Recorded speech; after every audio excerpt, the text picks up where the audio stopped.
संस्कृताएं संस्कृत ज्ञान चैनल में आपका हार्दिक स्वागत है। मैं राधा चतुर्वेदी आज आपको संधियों के ही क्रम में अगली संधि के विषय में बताऊंगी। इसके पहले वीडियो में मैंने आपको दीर्घ स्वर संधि के विषय में बताया था। आज मैं आपको गुण संधि के विषय में बताऊंगी। तो आइए देख लेते हैं इसका सूत्र क्या है। आद गुण, इस संधि का सूत्र है आद गुण। इसकी परिभाषा है ह्रस्व, ह्रस्व का मतलब छोटा, दीर्घ का मतलब बड़ा। ह्रस्व या दीर्घ अ के बाद ई उ री री आते हैं तो क्रमशः क्या हो जाता है।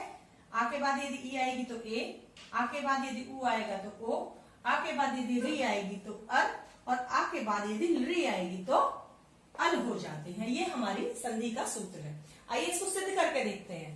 देखिए शब्द है हमारे पास रमेशः। रमेशः शब्द है। इस रमेश शब्द में दो शब्द हैं। पहला शब्द है रमा और दूसरा शब्द है ईशः। अब इन्होंने कहा था कि आद गुणः यानी आद में यदि बड़ा आ या आ आता है तो रमा में क्या आ रहा है, बड़ा आ। इसमें क्या आ रहा है, ई। अब इन्होंने कहा था कि आ के बाद में यदि ई आती है तो क्या होगा, ए।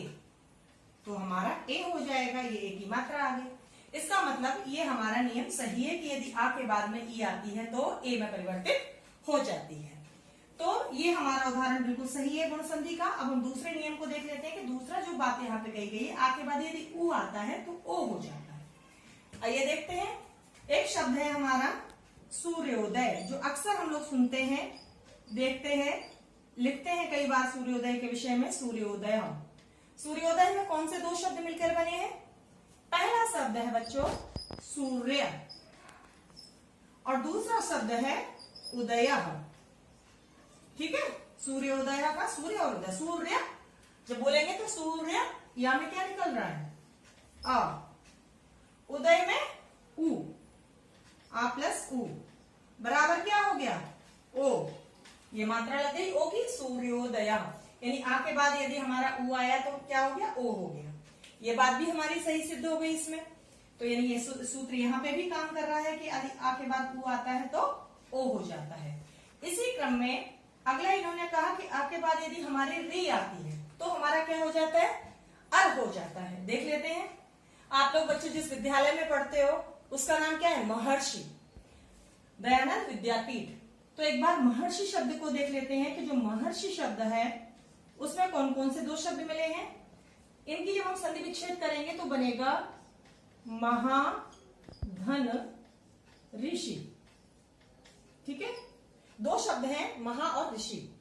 तो महा का आ की मात्रा है, ऋषि का क्या है, री। ये दोनों जब हम इसका उच्चारण करेंगे तो क्या होगा, महर्षि, महर्षि। तो क्या हो गया, अर।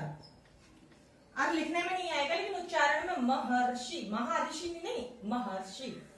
इसी क्रम में अगला नियम जो है एक और वो हम देख लेते हैं। देखते हैं कि उस नियम पर भी हमारी गुण संधि का जो सूत्र है क्या वो सही सिद्ध होता है। तो हमारा अगला शब्द है तवलकार। ऐसे शब्द अब आजकल हमारी संस्कृत में नहीं मिलते।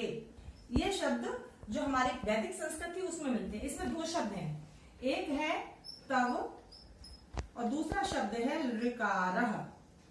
ऋकारः, तव के व में क्या निकला, आ, और ऋकारः में क्या निकला, ली।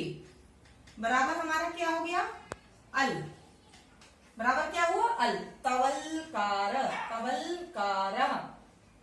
तो बच्चों आज हमने इस क्रम में सीखा कि आद गुणः जो सूत्र है उसके अनुसार यदि पहले वाले संधि के पद में आ या आ आता है तो आ या आ के बाद ई आती है तो ए, आ के बाद उ आता है तो ओ, आ के बाद री आती है तो अर, और आ के बाद री आती है तो अल हो जाता है। इसी के साथ अगले वीडियो में मिलते हैं। नमः संस्कृताय।